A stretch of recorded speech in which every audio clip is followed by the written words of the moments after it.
নমস্কার বন্ধুরা, আমার রান্নাঘরে আপনাদের সবাইকে অনেক অনেক স্বাগত জানাই। আজকে আমি আমার রান্নাঘরে বানাবো ডিম পরোটা, খুবই সহজ পদ্ধতিতে।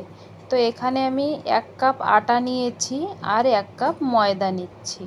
তো আটা আর ময়দা দুটো আমি মিক্স করে বানাবো। আপনারা চাইলে শুধু আটা দিয়েও বানাতে পারেন কিংবা শুধু ময়দা দিয়েও বানাতে পারেন, আবার আমার মতন দুটোটা মিক্স করেও বানাতে পারেন। তো এইখানে লবণ দিয়ে ভালো করে আমি মিক্স করে নিয়েছি আটা আর ময়দা একসঙ্গে।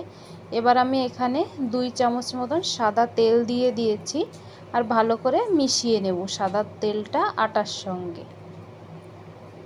এবার এখানে আমি অল্প অল্প করে জল দিয়ে একটা ডো বানিয়ে নেব।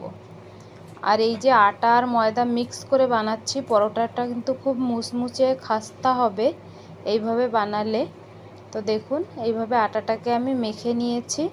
এবার আটাটাকে আমি ঢাকা দিয়ে রেখে দেবো 10 মিনিটের জন্য। আটাটাকে কিন্তু আমি নরম করে মেখে নিয়েছি। এবার আমি এখানে একটা বড় সাইজের পেঁয়াজ ছোট ছোট করে কেটে নিয়েছি আর একটা বড় সাইজের টমেটোও আমি বীজ ফেলে দিয়ে কেটে নিয়েছি। আর এখানে কিছু ধনেপাতা কেটে নিয়েছি আর কাঁচা লঙ্কা। লঙ্কাটা একটু কম করে দেব, কারণ এই পরোটাটা আমি বাচ্চাদের স্কুলের লাঞ্চের জন্য বানাচ্ছি, এই কারণে।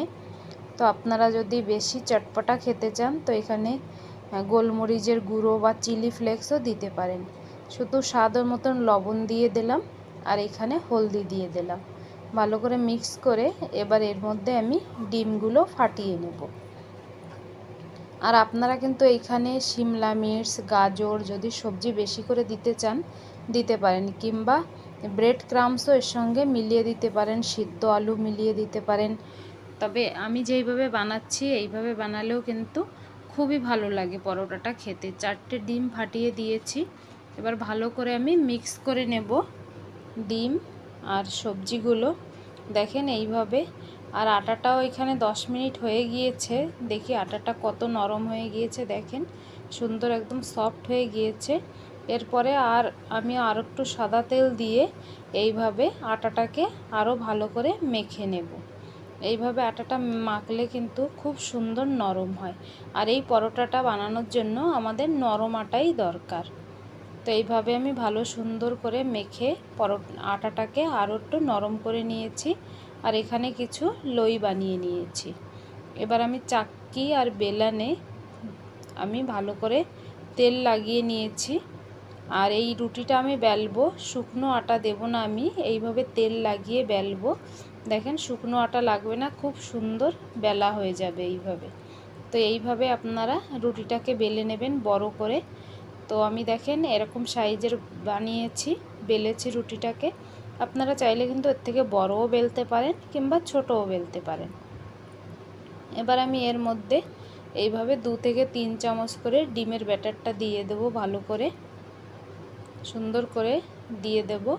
তারপরে আমি 2 সাইড থেকে উঠাবো। তো দেখেন ব্যাটারটা একটু আগের দিকে চলে যাচ্ছে ডিমের, কিন্তু কোনো অসুবিধা নেই, এইভাবে বানানো যাবে।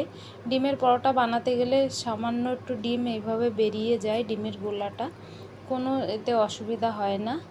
আর এইভাবে আমি 2 সাইড থেকে উঠিয়ে তারপরে আমি চারোপাশ থেকে এইভাবে উঠিয়ে বন্ধ করে নেব পরোটাটাকে। আর এটা বন্ধ করার জন্য কিন্তু কোনো জল বা ময়দার ব্যাটার আমাদের চাই না, এইভাবে আপনা আপ এটা বন্ধ হয়ে যাবে। তো দেখুন এইভাবে আমি বন্ধ করে নিয়েছি। আর এখানে আমি তেল গরম হতে রেখে দিয়েছিলাম, তেলটা ভালো করে গরম করে নিয়েছি। তারপরে গ্যাসের ফ্লেমটা একদম লো করে তারপরে আমি পরোটাটা ছেড়ে দেব। আর লো ফ্লেমেই কিন্তু এটা ফ্রাই করতে হবে।